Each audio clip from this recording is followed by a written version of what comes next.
Hello बच्चों, गुरुकुल पाठशाला के YouTube चैनल पे आप सभी लोगों का वेलकम है। बच्चों, आप देख रहे हैं इस समय हम लोग रिजल्ट की बात कर रहे हैं। गुरुकुल के वो प्रतिभावान छात्र जो MBBS नीट यूजी 2023 में बड़ी अच्छी रैंक लाए हैं, उसी कड़ी में आज हम लोग बात करेंगे श्वेता सिंह के बारे में। श्वेता सिंह एक बहुत ही मेहनती, एक बहुत ही परिश्रम और धैर्यवान होते हुए इन्होंने 635 नंबर 720 में क्या गेन किया है।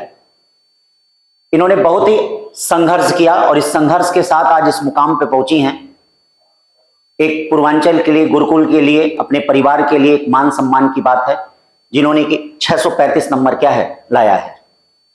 आज उसी कड़ी में हम लोग श्वेता सिंह को सम्मान करेंगे, उनके पिताजी का सम्मान करेंगे, उनके परिवार के को सम्मान करेंगे। आप इनको देखें और आप लोग भी मोटिवेट हों बच्चों कि ये बच्चे अच्छा कर सकते हैं। आपके बीच के ही बच्चे हैं जो ये अच्छा किए हैं, आप लोग भी अच्छा कर सकते हैं। श्वेता सिंह बहुत ही होनहार, जब ये बच्ची आई थी बायो इसकी बड़ी अच्छी थी, फिजिक्स बड़ी कमजोर थी, केमिस्ट्री बड़ा कमजोर था, लेकिन इसने मेहनत किया और फिजिक्स में, केमिस्ट्री में बहुत अच्छा, जो इसकी कमजोरी थी इसी कमजोरी को इसने अपना हथियार बनाया और दोनों में बहुत अच्छा किया, जिसके साथ तीनों सब्जेक्ट मिला के 635 मार्क्स हैं। तो श्वेता सिंह आइए श्वेता सिंह।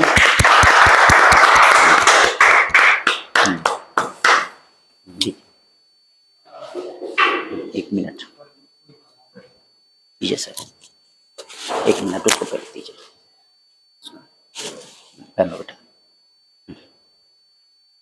ये व्हाइट कोट नहीं है बच्चों, आप जानते हो बच्चों, इसको भगवान, धरती का भगवान कहते हैं। डॉक्टर मतलब धरती का भगवान, तो आज एक भगवान के रूप में है।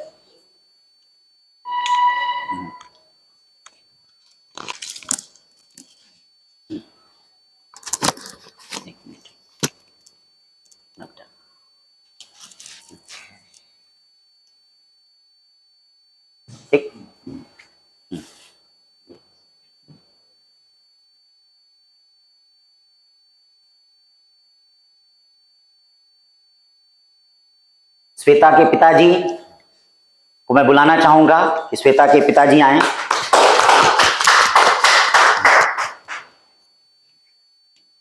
चंदौली के रहने वाले हैं ये और अपने बच्चों को पढ़ाने के लिए आज 20 साल से गोरखपुर शहर में रह रहे हैं और केवल बच्चों को पढ़ाने के लिए। इनका बड़ा बच्चा आज बीटेक करके जॉब कर रहा है, ये बच्ची आज डॉक्टर हो गई।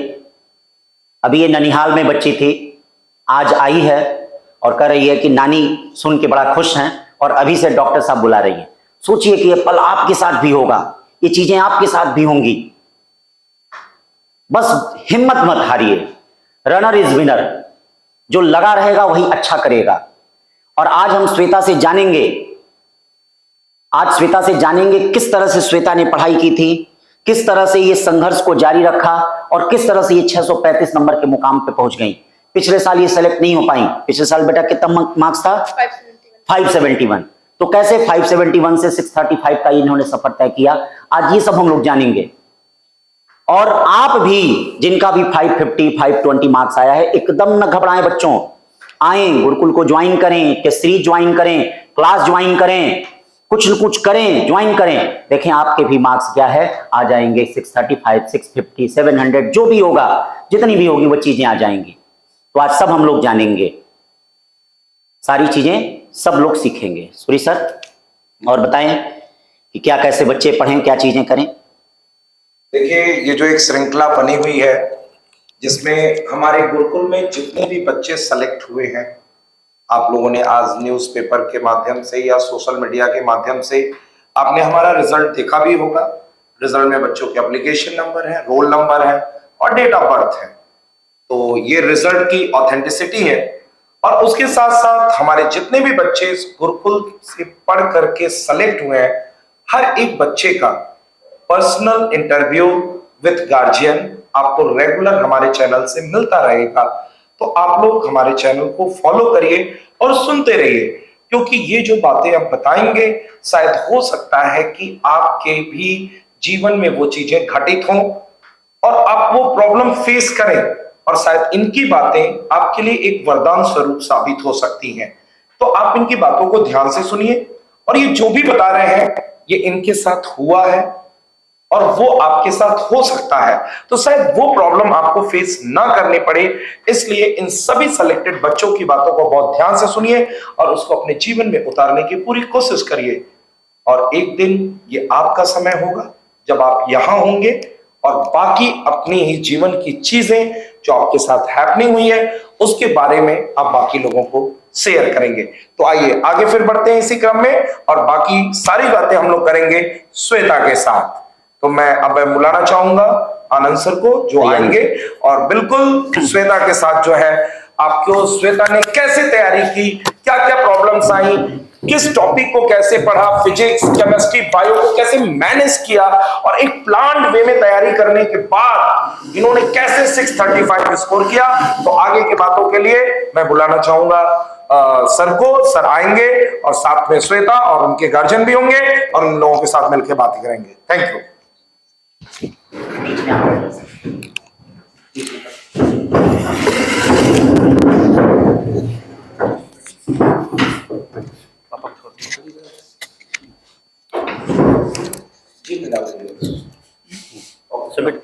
ऐसे करके इसको लगा ऐसे।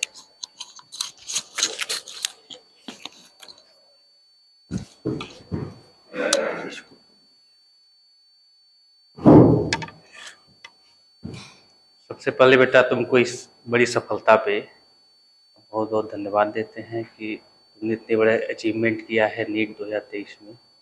Thank you sir. और बेटा जब तुमको रिजल्ट मालूम हुआ तो कैसी फीलिंग हुई? सर हमारा लगा कि मेरा सपना इतने सालों से जो अधूरा था पूरा हो गया और हम अब फाइनली डॉक्टर बन पाएंगे। मेरी 3 साल की मेहनत अब फाइनली रंग लेके आई है। ये सब गुरुकुल पाठशाला की वजह से हुआ। मैंने 3 साल यहीं से तैयारी की और अपना बेस्ट देने की कोशिश की। मुझे तो लगा था पिछले साल ही हो जाएगा पर नहीं हो पाया। सर ने मुझे मोटिवेट किया कि एक बार फिर से ट्राई करो, फिर से प्रयास करो और एक बार और हमने कोशिश किया। फाइनली रिजल्ट मेरे सामने है कि हम। अच्छा बेटा जो रिजल्ट सबसे पहले तुमको किसने बताया? आप खुद देखे तुमने या पापा ने या कौन सा किसने बताया? हम अपना रिजल्ट खुद ही देखे थे। अच्छा, चेक कर रहे थे। गांव पे थे तो वहाँ पे थोड़ा नेट की प्रॉब्लम थी, फिर भी हम ट्राई कर रहे थे। तो बेटा उस पल क्या फीलिंग आई जब तुम पहली बार रिजल्ट अपने देखी होगी? तो सर उस वक्त तो बस यही लग रहा था कि सबकी दुआ और सबका साथ था कि मेरा ये सपना फाइनली साकार हो गया। तो अब हम डॉक्टर बन सकते हैं। तो सबसे पहले तुमने पापा को बताया, मम्मी को बताया या किसको बताया?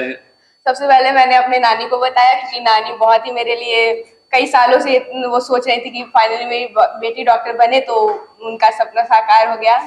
अब अब तो हमें वो अभी से ही डॉक्टर बुलाना शुरू भी कर दिए कि डॉक्टर बन गई है। और मैंने नानी का पैर छुआ और फिर नाना जी को जाके बताया। वो दूसरे जगह थे तो फिर वहां हम गए। रात में 10:30 बजे मैंने देखा और फिर वहां जाके उनको बताया। फिर बाकी सारे मेरे जो भी रिलेटिव्स थे सबको इन्फॉर्म किया। अच्छा बेटा ये जो एनसीईआरटी का रोल होता है नीट के सिलेक्शन में, तुम इसको किस नजरिए से देखती हो? कहाँ तक ये जेन्युइन होता है?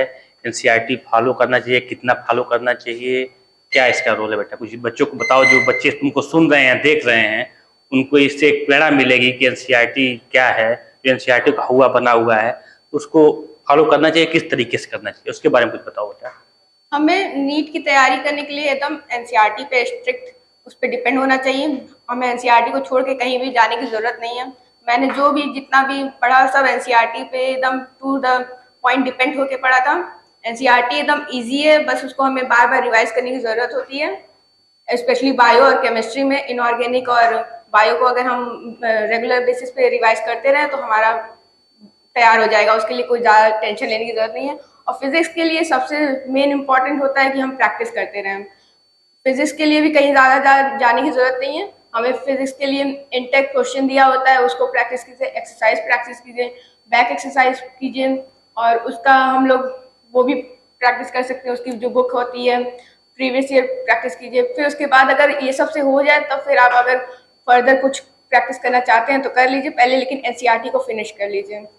अच्छा बेटा ये जो ऑनलाइन का इस समय कोविड के बाद से जो फेज चला हुआ है, उसको ऑफलाइन और ऑनलाइन में तुम किसको एक तरह से बेस्ट मानते हो कि बच्चों को ऑनलाइन की तरफ जोड़ना चाहिए या ऑफलाइन एक तरह से उसका सब्स्टिट्यूट नहीं है, ऑफलाइन ऑफलाइन है, वो एक बेटर जरिया है एजुकेशन के लिए। इसके में क्या तुम्हारा व्यू है? एक बेटा बच्चों को क्या मैसेज देना चाहोगे कि उनको ऑनलाइन या ऑफलाइन में दोनों किसको ज़्यादा बेटर देना चाहिए? मेरे हिसाब से तो ऑफलाइन बेस्ट है, क्योंकि ऑफलाइन में हम टीचर से फेस टू फेस इंटरेक्ट कर सकते हैं। जो प्रॉब्लम हम तुरंत उनसे टीचर से इंटरेक्ट करके पूछ सकते हैं, उसको सॉल्व कर सकते हैं टू द पॉइंट, जो हमें तुरंत डाउट होगा। ऑफलाइन के लिए हमें ज़्यादा वो दिक्कत नहीं होती है, और ऑनलाइन में होता है कि नेट है नेट नहीं है, और फिर बच्चे की कंसिस्टेंसी पे भी डिपेंड करता है। बच्चे पढ़ने वाले हैं तो वो तो कर ले जाएंगे, सबके लिए पॉसिबल नहीं होता है। तो मेरे लिए तो ऑनलाइन की अपेक्षा ऑफलाइन ज़्यादा बढ़िया होता है, अगर आप तैयारी करना चाह रहे हैं तो। अच्छा बेटा, ये हमारा जो टेस्ट होता है या नीट के सिलेक्शन में, तुम्हारे सिलेक्शन में टेस्ट का क्या महत्व है? गुरुकुल एक टेस्ट सीरीज चलाता है, स्पेशली जो पूर्वांचल में एक अलग है, अनोखा है। Yes sir. तो उसको बेटा तुम खुद बच्चों को बताओ, एक मैसेज दो पूर्वांचल वासियों के लिए कि टेस्ट का क्या वैल्यू रहता है नीट के सिलेक्शन में, या मेन एग्जाम के दिन उसका क्या वैल्यू, वो पहले से बच्चा जब उसको करता रहता है तो क्या उसका महत्व रहता है? बेटा यहाँ का टेस्ट कैसा है, टेस्ट सीरीज कैसी है? टेस्ट तो हमें लगता है कि अगर आप फुल्ली प्रिपेयर हैं या नहीं प्रिपेयर हैं, लेकिन टेस्ट कभी छोड़ना नहीं चाहिए। मैंने आज तक कभी भी कोई भी गुरुकुल की टेस्ट सीरीज नहीं छोड़ी, मैं हमेशा देती थी और फॉलो भी करती थी। जो भी अगर मेरे मिस्टेक्स हो उसको हम, सर का वीडियो आता था उससे हम उसके थ्रू अपना डाउट क्लियर कर लेते थे। संजीवनी टेस्ट सीरीज जो गुरुकुल पाठशाला की है वो बेस्ट है। उसमें आपको टू द पॉइंट सारे एनसीईआरटी से क्वेश्चन मिलते हैं, कहीं इधर उधर के क्वेश्चन नहीं मिलेंगे। आपको सारा लेवल भी मिलेगा, इजी, वेरी इजी, डिफिकल्ट। इसमें आपको कोई ये नहीं मिलेगा कि कोई पेपर एकदम इजी है बन रहा है कि बच्चे उससे अलग से उनका वो हो जाए, उनका वो कॉन्फिडेंस बना रहता है कि हाँ हम कर लेंगे, अभी कर ले रहे हैं तो फिर उसके बाद नीट में भी कर लेंगे। इतना टेस्ट प्रैक्टिस हमने यहाँ कर लिया था कि हमें नीट में जरा भी डर नहीं लग रहा लग ही था। नहीं रहा था कि हम क्या है, हाँ। लगा था एक और टेस्ट हम दे हाँ, रहे बस हैं। हमें लगा हाँ। था कि एक और टेस्ट दे रहे हैं। गुरुकुल पाठशाला ने बैक टू बैक इतने ज्यादा टेस्ट सीरीज करवाए थे कि उससे हम लोग एकदम हैबिचुअल हो गए थे। हम लोग को कोई भी जरा भी दिक्कत नहीं हुई नीट की एग्जाम देने के फाइनल डे हम लोग को देने में। अच्छा बेटा, एक तुम्हारा जब तुम आई थी, तुम्हारा फिजिक्स एक वीक पॉइंट था। Yes sir. क्योंकि बायोलॉजी तुम्हारा अच्छा था, हम हाँ, लोग टेस्ट के biology थ्रू मेरा strong एग्जामिन था। करते थे। तो बेटा जहाँ गुरुकुल पाठशाला, यहाँ के जो टीचर तुम्हारे फिजिक्स के थे, उनका रोल थोड़ा बताओ कि बेटा किस टाइप के यहाँ फिजिक्स का एक स्ट्रांग पक्ष है। Yes, जो sir. कमजोर से कमजोर बच्चा भी अगर यहाँ फिजिक्स पढ़ने आता है तो जो सर हैं वो किस तरह से बच्चों को फिजिक्स का एक लेवल तक ले जाते हैं, एक लेवल कायम कर देते हैं कि उसका फिजिक्स एक स्ट्रांग हो जाता है। सर के बारे जो भी बताओ कुछ बेटा। फिजिक्स मेरा पहले से ही वीक था, तो जब भी टेस्ट होते थे तो मार्क्स उसमें कम ही आते थे। बायो स्ट्रॉन्ग था तो उसमें मार्क्स ज्यादा आते थे, तो हमेशा हमारा डर फिजिक्स के प्रति बना रहता था कि मेरा क्या होगा फिजिक्स में। लेकिन उसके लिए हमेशा SKR सर सपोर्ट करते रहे, वो हमेशा साथ में हमारे खड़े रहे। वो कहते थे तुम प्रैक्टिस करो तुम्हारा हो जाएगा। बस उनकी वो बात को मैंने ध्यान में रखा और हमेशा प्रैक्टिस किया फिजिक्स का। फाइनली मेरा फिजिक्स स्ट्रांग हो गया और मैं फिजिक्स में अच्छा कर पाई नीट में। SKR सर हमेशा मेरे साथ थे, उन्होंने कभी भी ऐसा महसूस नहीं होने दिया कि तुम फिजिक्स में कुछ नहीं कर सकती हो, या मेरा फिजिक्स में मार्क्स हमेशा कम रहता था, हमेशा लो रहता था।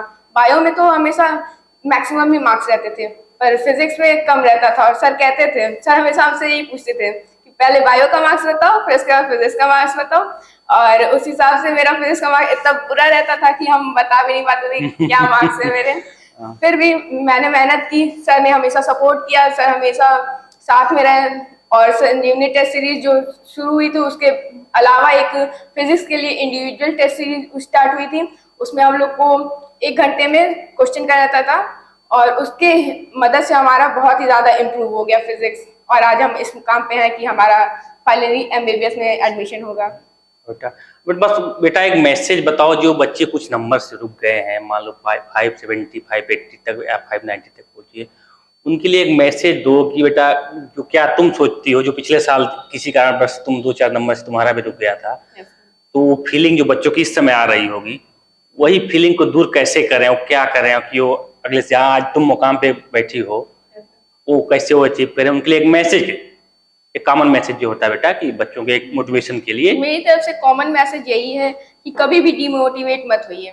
अगर आपका मार्क्स थोड़े नंबरों से रह गया तो आप अपने अपने ऊपर कॉन्फिडेंस बनाइए कि आप अगली बार उससे बेटर करेंगे और आपका सिलेक्शन फाइनली हो ही जाएगा, कोई भी आपको रुकावट नहीं आएगी। बस अपने ऊपर ट्रस्ट रखिए, टीचर्स को फॉलो करिए, टीचर्स जो भी कहें उनको टू द पॉइंट मान के चलिए, जो भी कह रहे हो उनको फॉलो करके आप अपना बेस्ट दे सकते हैं। आपको कोई भी डिमोटिवेट होने की जरूरत नहीं है। एनसीईआरटी को रेगुलर पढ़ते रहिए, क्वेश्चंस की प्रैक्टिस करिए फिजिक्स में और आपका बेस्ट होगा अगले साल नीट में। अच्छा बेटा, एक गुरुकुल पाठशाला के जो रोल है तुम्हारे सिलेक्शन में, उसके बारे में कुछ प्रकाश डालो। तो जो एक पूर्वांचल में जो शिक्षा के अच्छे इंस्टीट्यूट की कमियां हैं जो ये दूर कर रहा है, इसके बारे में कुछ बच्चों को मैसेज दो कि गुरुकुल पाठशाला क्या है, एक अच्छी इंस्टीट्यूट है या जो भी तुम समझ से तुम्हारे जो आता है बेटा। गुरुकुल पाठशाला हमेशा से मेरे साथ सपोर्ट किया है। इसमें आपको कभी भी ऐसा नहीं मिलेगा कि टीचर्स पार्शियलिटी कर रहे हैं या टीचर्स कुछ कर रहे हैं, बस कोचिंग टाइम बता रहे हैं, आफ्टर नहीं बता रहे हैं। मेरे साथ तो ऐसा था कि टीचर्स हमेशा सपोर्ट कर रहे थे, उन्होंने हमेशा डाउट भी क्लियर किया मेरा। अगर कोई क्वेश्चन रह जाता था तो वो बाद में बता देते थे। तो गुरुकुल पाठशाला एक ऐसा इंस्टीट्यूट है जहाँ पे आपको हमेशा हर समय पे टीचर्स का सपोर्ट मिलता रहेगा। टीचर्स आपको हेल्प करेंगे, जब भी जरूरत हो, कोई भी प्रॉब्लम हो, आप किसी भी टीचर से कन्वे कर सकते हैं, उसको सॉल्व कर सकते हैं। गुरुकुल पाठशाला हमेशा से एक टेस्ट सीरीज करवाता रहा है, संजीवनी टेस्ट सीरीज, वो बहुत ही हेल्पफुल रहती है सारे बच्चों के लिए। और जो बच्चे उसको रेगुलर प्रैक्टिस करते हैं, रेगुलर फॉलो करते हैं, उनका सिलेक्शन निश्चित होता है। मैंने एक भी टेस्ट सीरीज छोड़ी नहीं थी, सारी की सारी टेस्ट दी थी और इसकी वजह से, टेस्ट सीरीज की वजह से आज मैं यहाँ पे हूँ। वेरी गुड बेटा। और कुछ पापा से भी कुछ शेयर कर दिया जाए। और सर, आप जब बच्ची का सिलेक्शन हुआ तो आप उस समय उस क्षण को थोड़ा अपने शब्दों में व्यक्त करिए। मुझे इतनी खुशी हुई, मैं बता नहीं सकता। मैं रिजल्ट आने वाला था, मैं वहीं बाहर में था, उसको तुरंत फोन करके इसको बताया कि जो है न्यूज देखो, जो है उसमें आ गया है जी, तुरंत पता करके सब जो है बताओ देखो। और जिस दिन परीक्षा था एकदम रात भर पूरा, ये भी नहीं सोई थी, मैं भी नहीं सोया था, पूरी रात जगा रहा।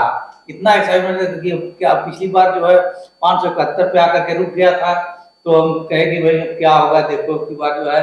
तो पूरा विश्वास था अपनी बिटिया पे मुझे, जो है जो इतनी मेहनत रंग लाई। और आज जो है फाइनली इन्होंने जो है 635 नंबर ले आया, एडमिशन हो जाएगा इनका, बड़ी खुशी है। गांव में मेरे कोई डॉक्टर नहीं है एमबीबीएस, और सारे लोग जब सुनेंगे कि नहीं है एक जो है डॉक्टर बन गई उनकी बिटिया, तो इसे प्रेरणा भी लेंगे लोग जो है। तो सर, यही आपका बहुत बहुत धन्यवाद कि आप आए। गुरुकुल का बहुत बड़ा योगदान रहा। बिटिया भी जो है एकदम कॉन्फिडेंस रखी रही, कहीं इधर उधर नहीं गई, यहीं से तैयारी करी। अब मैं भी इसके ऊपर में पूरा, मेरा भी कॉन्फिडेंस था कि बेटा जब तुम कर रही हो तुम्ही को करना है, तो मुझे कोई दिक्कत नहीं है, तुम करो तैयारी। नहीं, मैं पिछली साल ही जो है इनको डेंटल वगैरह में, चाहे बीएचएमएस बीएमएस वगैरह में गवर्नमेंट कॉलेज मिल जाता, लेकिन इन्होंने तय किया कि नहीं मैं एमबीबीएस ही करूंगी। मैंने कहा कि कोई दिक्कत नहीं, अगर तुमको एमबीबीएस करना है तो मैं तैयार हूँ, तुम तैयारी करो, हम तुमको एमबीबीएस सही जो है डॉक्टर ही बनाएंगे। सर, बहुत बहुत धन्यवाद आपके इस मार्गदर्शन के लिए और बच्ची के साथ जुड़ने के लिए। आपका बहुत धन्यवाद सर।